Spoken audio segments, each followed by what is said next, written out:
Hello, today we're having a look at a new-ish Game Boy Advance game, and it's not often I cover those. This is Alice Sisters, developed by Orion Soft and kindly sent over for review, and is a follow-up to their previous game Alice's Mum's Rescue on the Dreamcast. I covered that way back in March 2015 in the first few months of being on YouTube. Seems like ages ago. It was so long ago that in the video I'm just filming it on an LCD TV. Alice Sisters is also available on Dreamcast as well as Mega Drive, modern platforms and of course the Game Boy Advance. You can grab a cart only copy for €30. The cart is this rather snazzy transparent red, or this boxed copy for 40. I'd say for the sake of €10 it's well worth going for the complete boxed copy. It really looks the part and has a manual. Link to Orion Soft below, as well as Pixel Heart, who are publishing some of the ports. If you want to save yourself some money, it's also available on modern platforms. The PC version is only $6. Of all the available platforms, I'd say that graphically Alice Sisters suits the Game Boy Advance the best, as it just looks right on the system.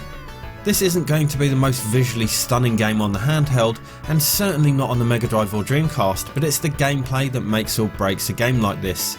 I will say that the Game Boy Advance's aspect ratio displays less of the levels vertically, which actually makes the game a bit harder, as you can't see what's below you as well when jumping down.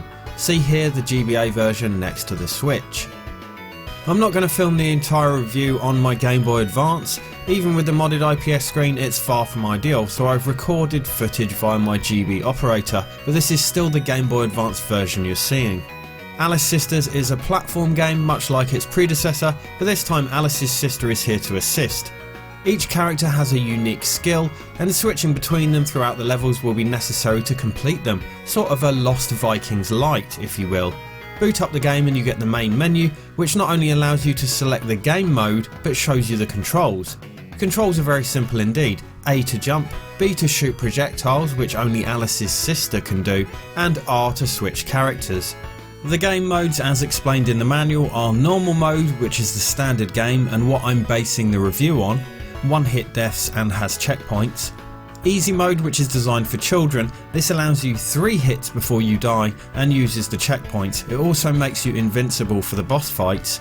Puzzle mode, which limits your allocation of projectiles, and hard mode, which also limits your projectiles but eliminates checkpoints. The core gameplay is platforming, with the sole aim being to reach the level's exit. Hazards and obstacles will prevent you from doing so must be overcome or avoided. These include spike pits, moving platforms, vanishing platforms, enemies and gates. Enemies are either ground based or flying and can be dispatched with one blow. Similarly, you die after taking one hit. Enemies can be shot with a projectile when playing as Alice's sister, or jumped on Mario style with either character.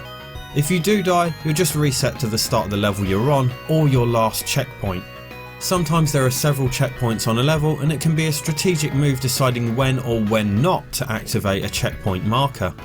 In one instance I got into a checkpoint death loop and had to restart the level entirely, but no big deal, you'll never go back further than the start of the level. Start pauses the game, and pressing select takes you back to the main menu. From there you can continue the game from the last level you were on. While Alice's sister's special skill is throwing projectiles, Alice's is she can change her size, just like Alice in Wonderland. Jump on a tiny mushroom to shrink down, and jump on a large mushroom to return to normal size. This, as you might expect, is necessary for getting into small gaps. Alice can't jump as well when in this state, but not an issue, as you can just use R to switch between the two characters at any time. I tend to use Alice's sister at all times, unless I need Alice to get into a small space. In addition to floating, moving and vanishing platforms, there are also trampolines. These can be quite annoying as they require that you jump on them at just the right angle. Sometimes has to be pixel perfect, so some of them took me many attempts. Just an unnecessary annoyance. Jumping is quite floaty in general, so that doesn't help.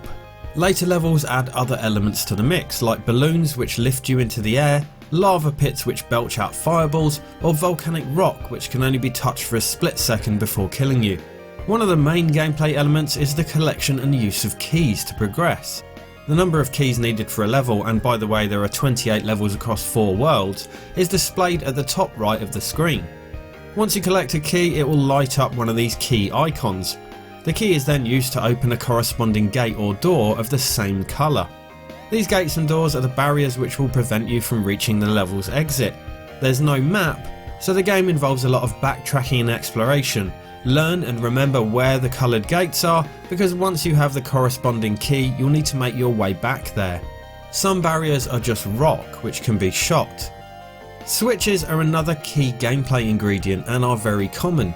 These are either levers to be shot or pulled, or switches that need to be stood on to activate. Switches can do a variety of things like activate a moving platform or open a barrier. At the end of each world you get a boss. These are super easy to beat without much thought. For the bosses you actually get a health bar, but the bosses are so easy I only realised this when I took one hit on the second boss. I assumed until then that it was one hit deaths, the same as the rest of the game. The bosses have a health bar too, not that you really need it considering.